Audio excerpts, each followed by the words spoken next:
শ্রেষ্ঠা টোটো service সেন্টারে আপনাদের স্বাগতম। দেখুন বন্ধুরা, আজ দেখাবো একটি চার্জারের কয়েল। আপনারা দেখতেই পাচ্ছেন কয়েলটি পুড়ে গেছে। কয়েলটি আমরা চেঞ্জ করব না, এই কয়েলটি কিভাবে রিপেয়ার করি আজ আপনাদের দেখাবো। সম্পূর্ণ ভিডিওটা দেখতে থাকুন, আশা করি শিখতে পারবেন। এই কয়েলটা দেখতেই পাচ্ছেন সম্পূর্ণ পুড়ে গেছে, পুরো শর্ট হয়ে রয়েছে। কয়েলটা খুলে নিই পুরোটা, তারপরে আপনাদের দেখাচ্ছি এইটাই কিভাবে রিপেয়ার করি। চলুন তাহলে ভিডিওটা নিয়ে আগে যাওয়া যাক।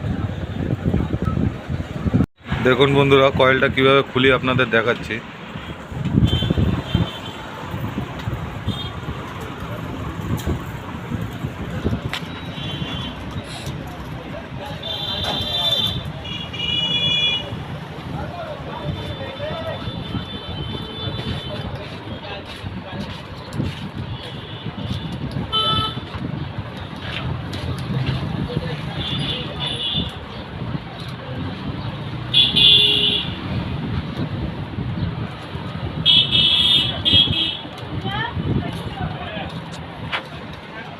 কয়েলটা দেখতে পাচ্ছেন কি অবস্থা হয়েছে।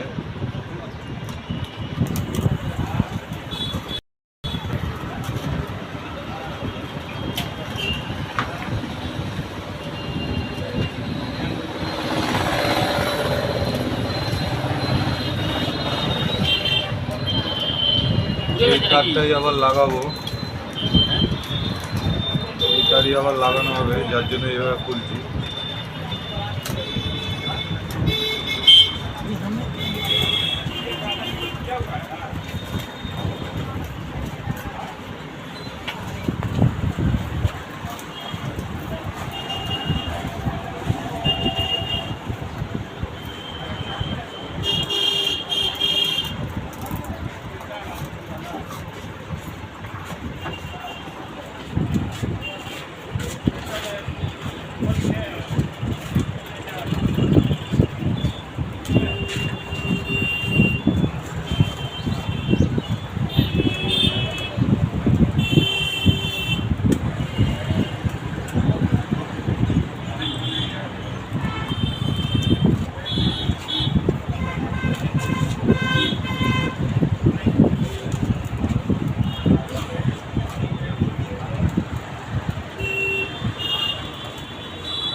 এইভাবে পুরোটা খুলে নিই, তারপর আপনাদের দেখাচ্ছি।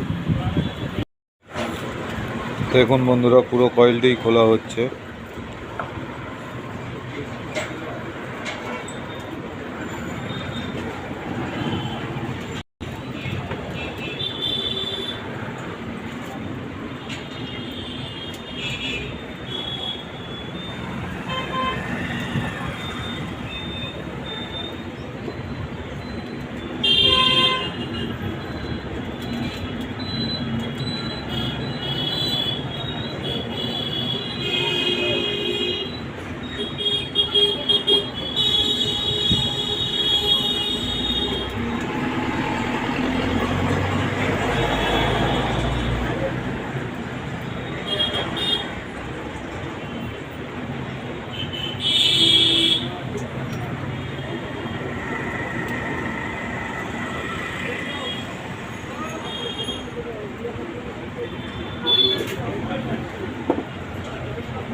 এই কয়েলটি ভেবেছিলাম রিপেয়ার করা যাবে, কিন্তু সেকেন্ডারি যখন খুলছি দেখছি সম্পূর্ণটাই পুড়ে গেছে। এটা রিপেয়ার করা যাবে না, এই তার আর লাগানো যাবে না, নতুন করে তার লাগাতে হবে। কিভাবে এটা বেন্ডিং করি দ্বিতীয় পার্টে আপনাদের দেখাবো। দ্বিতীয় পার্টটা দেখবেন, তাহলে বুঝতে পারবেন কিভাবে বেন্ডিং করি।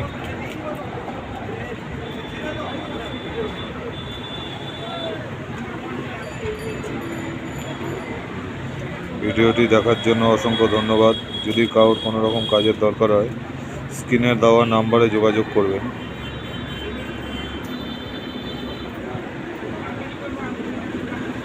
দ্বিতীয় পার্টে দেখাবো কিভাবে বেন্ডিং করি।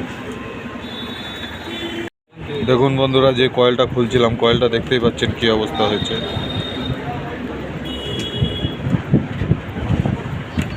ভেবেছিলাম ওই তার দিয়ে এটা রিপেয়ার করবো, এটা হবে না। এটা দ্বিতীয় পার্টে কিভাবে আমি এটা রিপেয়ার করি, নতুন বেন্ডিং করি আপনাদের দেখাবো।